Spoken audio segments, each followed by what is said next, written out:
Assalamualaikum warahmatullahi wabarakatuh. Selamat pagi, sore, siang, malam kepada Ibu Supriyatin yang kami hormati. Di sini kami kelompok 3 dari Paralel A akan melaksanakan presentasi pemanfaatan alga merah Rhodophyceae dalam industri kosmetik. Berikut merupakan anggota dari kelompok kami. Perkenalkan, saya Arif Firmansyah Wicaksana dengan NPM 24015. Perkenalkan, nama saya Adi Murdana dengan NPM 2409. Saya sendiri dengan Gaza Zevanya Libera Simanjuntak dengan NPM 24011. Perkenalkan, saya Anissa Jian Arianto dengan PM 24023. Perkenalkan, nama saya Nabila Santi Aulia, NPM 24024. Perkenalkan, saya Natasha Oktaviana Ramadhani, nomor NPM 24036. Yang pertama yaitu ada latar belakang.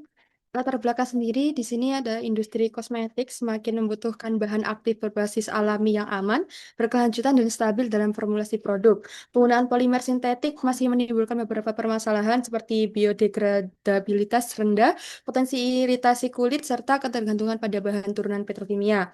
Oleh karena itu, biomasa laut seperti alga merah, Rhodophyceae mulai banyak dikaji karena mengandung keraginan yang mampu membentuk gel dan menjaga stabilitas viskositas. Senyawa ini berpotensi dimanfaatkan dalam formulasi kosmetik, khususnya pada produk berbasis hidrogel atau moisturizer.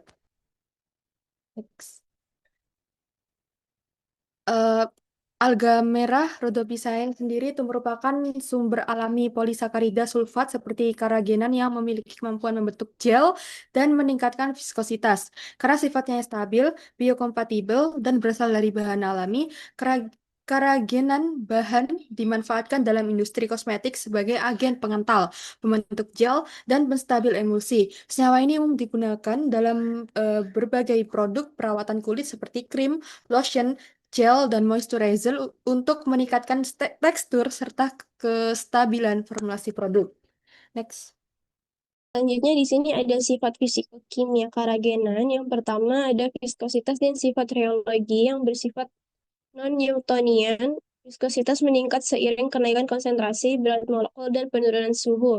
Kemudian ada kekuatan gel. Dia tuh bergantung pada tipe karagenan dan konsentrasi ion, menentukan struktur dan stabilitas produk hidrogel. Kemudian ada stabilitas pH dan suhu. Stabilitas pada pH asam lemah hingga netral, bersifat termoreversibel, panas meningkatkan kelarutan, dingin memicu pembentukan gel.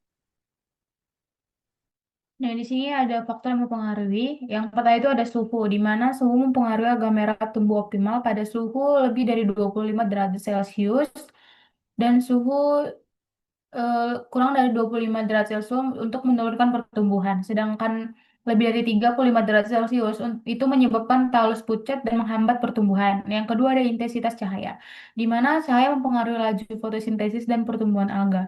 Intensitas terlalu rendah atau terlalu tinggi dapat menghambat aktivitas metabolisme. Yang ketiga ada pH lingkungan, di mana pH normal sekitar 6,5 sampai dengan 7,12 mendukung pertumbuhan. Kondisi terlalu asam atau basa membahayakan kelangsungan hidup alga. Yang keempat ada ketersediaan nutrien, di mana alga membutuhkan nutrien terutama nitrat untuk tumbuh. Kekurangan nutrien akan menghambat pertumbuhannya. Yang kelima ada arus air. Arus air mendistribusikan nutrien ke alga. Kecepatan arus ideal adalah 20 sampai 40 cm per detik. Yang keenam ada substrat. Alga merah tumbuh melekat pada substrat seperti kacang, batu, pasir, atau benda keras lainnya. Selanjutnya ada peran karagenan dalam industri kosmetik. Yang pertama itu untuk gelling agent atau pembentuk gel. Jadi karagenan itu membentuk struktur gel yang meningkatkan viskositas dan stabilitas formulasi kosmetik berbasis air. Yang kedua ada thickener atau pengental. Jadi dia bersifat Newtonian sehingga menyebabkan viskositas itu dapat meningkat seiring kenaikan konsentrasi. Sehingga biasanya itu cocok digunakan sebagai pengental produk. Next. Kemudian yang ketiga ada stabilizer atau penstabil. Jadi dia mampu membantu mempertahankan distribusi fase dalam sistem emulsi sehingga tekstur produk menjadi lebih stabil selama penyimpanan. Next. Selanjutnya ada proses ekstraksi karagen. Ekstraksi menggunakan air panas dalam tangki berpengaduk untuk menjaga homogenitas. Kedua, suhu ekstraksi berkisar 60 sampai 90 derajat Celcius agar karagen terlepas dari dinding sel alga. Dan yang ketiga, waktu ekstraksi 30 sampai 120 menit untuk melakukan perawatan optimal tanpa degradasi rantai. Yang keempat, penambahan alkali KOH atau NaOH meningkatkan pembentukan struktur 3,6 anhidrogalaktosa. Parameter suhu, waktu, dan konsentrasi alkali menentukan jumlah karagen terlarut serta karakteristik relogi produk. Next. Berikut adalah diagram proses dari ekstraksi, yaitu yang pertama menyiapkan bahan baku. Mostacarapus stealus digunakan sebagai karagen karena merupakan spesies alga merah yang mengandung yang kaya akan polisakarida sulfat. Yang kedua adalah pressure hot water extraction pada suhu 70 sampai 190 derajat Celcius. Ekstraksi dilakukan menggunakan air panas bertekanan pada suhu tersebut sehingga dengan tekanan agar dinding sel alga terbuka sehingga dapat terlepas. Yang ketiga adalah liquid fase fraction. Hasil dari ekstraksi berupa fase fase yang mengandung campuran karagen dan senyawa bioaktif lainnya. Fase ini kemudian dipisahkan menjadi dua jalur proses, yaitu penambahan etanol ditambahkan ke fraksi cair untuk mengendapkan karagen dan larutan karena etanol bersifat non pelarut. Yang selanjutnya adalah karagenan. Karagenan yang telah diendapkan dan dimurnikan selanjutnya dikarakterisasi secara reologi untuk mengukur viskositas, kekuatan gel, dan sifat alirannya. Selanjutnya adalah physicochemical characterization, yaitu fraksi cair dianalisis sifat fisikokimianya meliputi kandungan senyawa, struktur molekul, dan komposisi kimianya. Dan yang terakhir yaitu antioksidan aktif, yaitu fraksi cair diuji aktivitas antioksidannya karena alga merah mengandung senyawa bioaktif seperti pigmen dan polifenol yang berpotensi melindungi kulit dan dari radikal bebas. Next.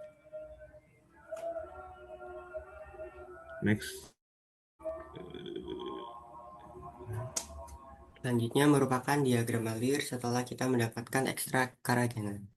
Nah, untuk mengolah menjadi moisturizer, pertama kita lakukan filtrasi di mana dengan suhu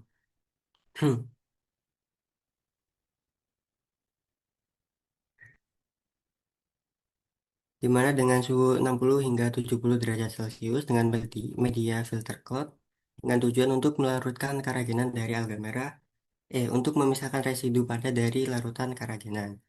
Selanjutnya dilakukan proses pengendapan alkohol dengan kadar alkohol 70 hingga 90% dengan rasio 2:1, suhu 25 hingga 40 derajat Celcius dengan waktu 30 hingga 60 menit untuk mengendapkan keraginan dari larutan menggunakan alkohol. Selanjutnya separasi endapan yang bertujuan untuk memisahkan endapan keraginan dari pelarut dengan kecepatan centrifuge 3.000 hingga 5.000 rpm dengan waktu 10 hingga 20 menit.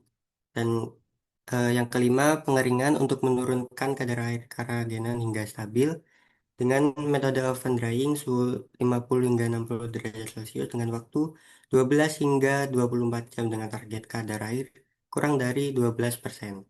Selanjutnya masuk ke tahap penggilingan dan pengayakan hingga tahap hingga ukuran partikelnya 100 hingga 200 mesh.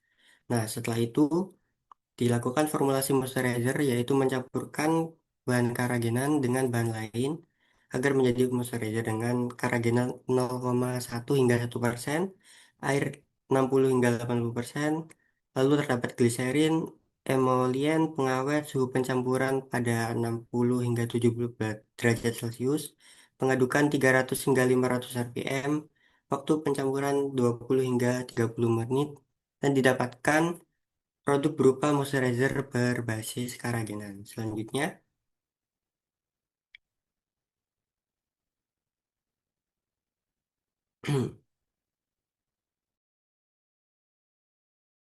Baik, yang pertama, kemudian ada kesimpulan. Jadi kesimpulan yang pertama itu peningkatan suhu ekstraksi dan rasio pelarut berbanding lurus dengan rendaman karagemen hingga kondisi optimum.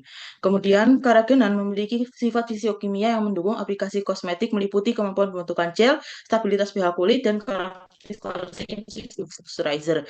Yang ketiga, karagenan berpotensi sebagai pengetal dan membentuk struktur stabil dalam formulasi moisturizer dengan performa tekstur dan daya sebar yang baik pada konsentrasi rendah. Next. Sekian dari kelompok kami. Mohon maaf atas kesalahan baik perbuatan. Wassalamualaikum warahmatullahi wabarakatuh.